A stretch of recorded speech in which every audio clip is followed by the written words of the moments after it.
ओम शांति 23/4/2025 प्रातः मुरली। ओम शांति। बाप दादा मधुबन।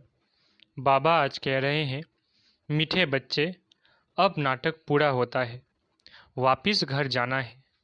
कलयुग अंत के बाद फिर सतयुग रिपीट होगा। ये राज सभी को समझाओ। मीठे बच्चे, अब नाटक पूरा होता है, वापिस घर जाना है।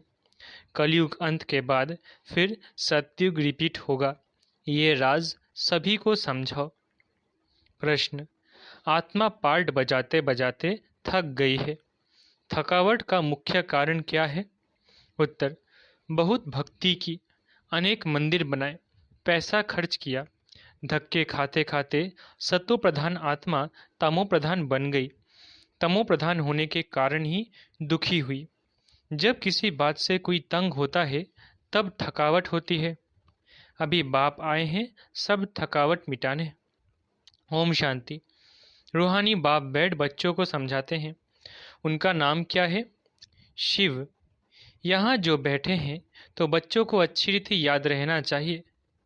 इस ड्रामा में जो सबका पार्ट है वो अब पूरा होता है। नाटक जब पूरा होने पर होता है तो सभी एक्टर समझते हैं कि हमारा पार्ट अब पूरा होता है, अब जाना है घर। तुम बच्चों को भी बाप ने अभी समझ दी है। ये समझ और कोई में नहीं है। अभी तुम्हें बाप ने समझदार बनाया है। बच्चे, अब नाटक पूरा होता है, अब फिर नए सिर चक्र शुरू होना है। नई दुनिया में सतयुग था, अभी पुरानी दुनिया में ये कलयुग का अंत है। ये बातें तुम ही जानते हो जिनको बाप मिला है। नए जो आते हैं तो उनको भी यह समझाना है। अब नाटक पूरा होता है, कलयुग अंत के बाद फिर सतयुग रिपीट होना है। इतने सब जो हैं उनको वापस जाना है अपने घर। अब नाटक पूरा होता है। इससे मनुष्य समझ लेते हैं कि प्रलय होती है। अभी तुम जानते हो पुरानी दुनिया का विनाश कैसे होता है। भारत तो अविनाशी खंड है। बाप भी यहाँ ही आते हैं, बाकी और सब खंड खलास हो जाएंगे। ये ख्यालात और कोई की बुद्धि में आ नहीं सकते। बाप तुम बच्चों को समझाते हैं, अब नाटक पूरा होता है, फिर रिपीट करना है। आगे नाटक का नाम भी तुम्हारी बुद्धि में नहीं था, कहने मात्र कहते थे। ये सृष्टि नाटक है जिसमें हम एक्टर्स हैं। आगे जब हम कहते थे तो शरीर को समझते थे। अब बाप कहते हैं अपने को आत्मा समझो और बाप को याद करो। अब हमको वापिस घर जाना है, वो है स्वीट होम। उस निराकारी दुनिया में हम आत्माएं रहती है। ये ज्ञान कोई भी मनुष्य मात्र में नहीं है। अभी तुम संगम पर हो, जानते हो अभी हमको वापिस जाना है। पुरानी दुनिया खत्म हो तो भक्ति भी खत्म हो। पहले पहले कौन आते हैं? कैसे ये धर्म नंबरवार आते हैं? ये बातें कोई शास्त्रों में नहीं है।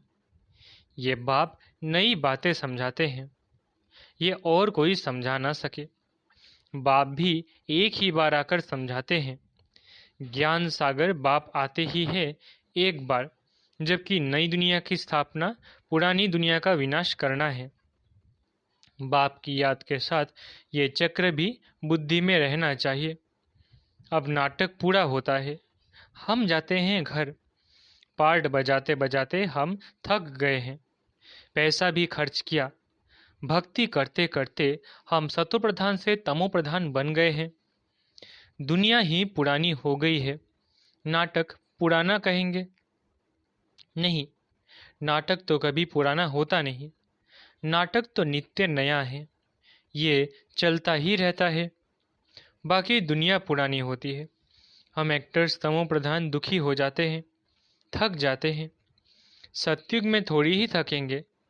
कोई बात में थकने व तंग होने की बात नहीं। यहाँ तो अनेक प्रकार की तंगी देखनी पड़ती है। तुम जानते हो ये पुरानी दुनिया खत्म होनी है। संबंधी आदि कुछ भी याद नहीं आना चाहिए। एक बाप को ही याद करना चाहिए, जिससे विकर्म विनाश होते हैं। विकर्म विनाश होने का और कोई उपाय नहीं है। गीता में भी मन मना भव अक्षर है, परंतु अर्थ कोई समझ ना सके। बाप कहते हैं मुझे याद करो और वर्षे को याद करो। तुम विश्व के वारिस अर्थात मालिक थे, अभी तुम विश्व के वारिस बन रहे हो, तो कितनी खुशी होनी चाहिए। अभी तुम कौड़ी से हीरे मिसल बन रहे हो। यहाँ तुम आए ही हो बाप से वर्षा लेने। तुम जानते हो जब कलाएं कम होती है तब फूलों का बगीचा मुरझा जाता है। अभी तुम बनते हो गार्डन ऑफ फ्लावर। सतयुग गार्डन है तो कैसा सुंदर है, फिर धीरे धीरे कला कम होती जाती है। दो कला कम हुई, गार्डन मुरझा गया। अभी तो कांटों का जंगल हो गया है। अभी तुम जानते हो दुनिया को कुछ भी पता नहीं है। ये नॉलेज तुमको मिल रही है। ये है नई दुनिया के लिए नई नॉलेज। नई दुनिया स्थापन होती है। करने वाला है बाप। सृष्टि का रचयिता बाप है। याद भी बाप को ही करते हैं कि आकर हेवन रचो, सुख धाम रचो, तो जरूर दुख धाम का विनाश होगा ना। बाबा रोज रोज समझाते रहते हैं, उसको धारण कर फिर समझाना है। पहले पहले तो मुख्य बात समझानी है, हमारा बाप कौन है जिससे वर्षा पाना है। भक्ति मार्ग में भी गॉड फादर को याद करते हैं कि हमारे दुख हरो, सुख दो। तो तुम बच्चों की बुद्धि में भी स्मृति रहनी चाहिए। स्कूल में स्टूडेंट्स की बुद्धि में नॉलेज रहती है, न कि घर बार। स्टूडेंट लाइफ में धंधे धोड़ी की बात रहती नहीं, स्टडी ही याद रहती है। यहाँ तो फिर कर्म करते, गृहस्थ व्यवहार में रहते बाप कहते हैं यह स्टडी करो। ऐसे नहीं कहते कि सन्यासियों के मुआफिक घर बार छोड़ो। ये है ही राजयोग, ये प्रवृत्ति मार्ग है। सन्यासियों को भी तुम कह सकते हो कि तुम्हारा है हठ योग, तुम घर बार छोड़ते हो। यहाँ वो बात नहीं है। ये दुनिया ही कैसी गंदी है, क्या लगा पड़ा है। गरीब आदि कैसे पड़ रहे पड़े हैं, देखने से ही नफरत आती है। बाहर से जो विजिटर आदि आते हैं उन्हों को तो अच्छे अच्छे स्थान दिखाते हैं। गरीब आदि कैसे गंद में रहे पड़े हैं वो थोड़े ही दिखाते हैं। ये तो है ही नर्क। परंतु उनमें भी फर्क तो बहुत है ना। साहूकार लोग कहाँ रहते हैं, गरीब कहाँ रहते हैं, कर्मों का हिसाब है ना। सतयुग में ऐसी गंदगी हो नहीं सकती। वहाँ भी फर्क तो रहता है ना। कोई सोने के महल बनाएंगे, कोई चांदी के, कोई ईंटों के। यहाँ तो कितने खंड है, एक यूरोप खंड ही कितना बड़ा है। वहाँ तो सिर्फ हम ही होंगे। ये भी बुद्धि में रहे तो हर्षित मुख अवस्था हो। स्टूडेंट की बुद्धि में स्टडी ही याद रहती है, बाप और वर्षा। ये तो समझाया है, बाकी थोड़ा समय है। वो तो कह देते हैं लाखों हजारों वर्ष। यहाँ तो बात ही 5,000 वर्ष की है। तुम बच्चे समझ सकते हो कि अभी हमारे राजधानी की स्थापना हो रही है, बाकी सारी दुनिया खत्म होनी है। ये पढ़ाई है ना। बुद्धि में ये याद रहे हम स्टूडेंट हैं, हमको भगवान पढ़ाते हैं, तो भी कितनी खुशी रहे। ये क्यों भूल जाता है। माया बड़ी प्रबल है, वो भुला देती है। स्कूल में सब स्टूडेंट्स पढ़ रहे हैं, सभी जानते हैं कि हमको भगवान पढ़ाते हैं। वहाँ तो अनेक प्रकार की विद्या पढ़ाई जाती है, अनेक टीचर्स होते हैं। यहाँ तो एक ही टीचर है, एक ही स्टडी है, बाकी नायब टीचर्स तो ज़रूर चाहिए। स्कूल है एक, बाकी सब ब्रांचेस है। पढ़ाने वाला एक बाप है। बाप आकर सभी को सुख देते हैं। तुम जानते हो आधा कल्प हम सुखी रहेंगे, तो ये भी खुशी रहनी चाहिए। शिव बाबा हमको पढ़ाते हैं। शिव बाबा रचना रचते ही हैं स्वर्ग की। हम स्वर्ग का मालिक बनने लिए पढ़ते हैं। कितनी खुशी अंदर में रहनी चाहिए। वो स्टूडेंट भी खाते पीते सब कुछ घर का काम आदि करते हैं। हाँ, कोई हॉस्टल में रहते हैं कि जास्ती पढ़ाई में ध्यान रहेगा। सर्विस करने के लिए बच्चियां बाहर में रहती है। कैसे कैसे मनुष्य आते हैं। यहाँ तो तुम कितने सेफ बैठे हो, कोई अंदर घुस न सके। यहाँ कोई का संग नहीं, पतित से बात करने की दरकार नहीं, तुमको कोई का मुंह देखने की भी दरकार नहीं है। फिर भी बाहर रहने वाले तीखे चले जाते हैं। कैसे वंडर है, बाहर रहने वाले कितनों को पढ़ाकर आप समान बनाकर और ले आते हैं। बाबा समाचार पूछते हैं, कैसे पेशेंट के ले आए हो। कोई बहुत खराब पेशेंट होते हैं तो उनको 7 रोज भट्टी में रखा जाता है। यहाँ कोई भी शूद्र को नहीं ले आना है। ये मधुबन है, जैसे कि तुम ब्राह्मणों का एक गांव। यहाँ बाप तुम बच्चों को बैठ समझाते हैं, विश्व का मालिक बनाते हैं। कोई शूद्र को ले आएंगे तो वो वाइब्रेशन खराब करेगा। तुम बच्चों की चलन भी बहुत रॉयल चाहिए। आगे चल तुमको बहुत साक्षात्कार होते रहेंगे। वहाँ क्या क्या होगा, जानवर भी कैसे अच्छे अच्छे होंगे, सब अच्छी चीज़ें होंगी। सत्यु की कोई चीज़ यहाँ हो न सके, वहाँ फिर यहाँ की चीज़ हो न सके। तुम्हारी बुद्धि में है हम स्वर्ग के लिए इम्तिहान पास कर रहे हैं। जितना पढ़ेंगे और फिर पढ़ाएंगे, टीचर बन औरों को रास्ता बताते हैं। सब टीचर से सबको टीच करना है। पहले पहले तो बाप की पहचान दे बतलाना है कि बाप से ये वर्षा मिलता है। गीता बाप ने सुनाई है। ये प्रजापिता ब्रह्मा है तो ब्राह्मण भी यहाँ चाहिए। ब्रह्मा भी शिव बाबा से पढ़ते रहते हैं। तुम अभी पढ़ते हो विष्णुपुरी में जाने के लिए। ये है तुम्हारा अलौकिक घर। लौकिक, पारलौकिक और फिर अलौकिक, नई बात है ना। भक्ति मार्ग में कभी ब्रह्मा को याद नहीं करते। ब्रह्मा बाबा किसको कहने आता नहीं। शिव बाबा को याद करते हैं कि दुख से छुड़ाओ। वो है पारलौकिक बाप। ये है फिर अलौकिक। इनको तुम सूक्ष्म वतन में भी देखते हो, फिर यहाँ भी देखते हो। लौकिक बाप तो यहाँ देखने में आते हैं, पारलौकिक बाप तो परलोक में ही देख सकते हैं। ये फिर है अलौकिक वंडरफुल बाप। इस अलौकिक बाप को समझने में ही मूंझते हैं। शिव बाबा के लिए तो कहेंगे निराकार है, तुम कहेंगे वो बिंदी है। वो करके अखंड ज्योति व ब्रह्म कह देते हैं। अनेक मत है, तुम्हारी तो एक ही मत है। एक द्वारा बाप ने मत देना शुरू की, फिर वृद्धि कितनी होती है। तो तुम बच्चों की बुद्धि में ये रहना चाहिए, हमको शिव बाबा पढ़ा रहे हैं, पतित से पावन बना रहे हैं।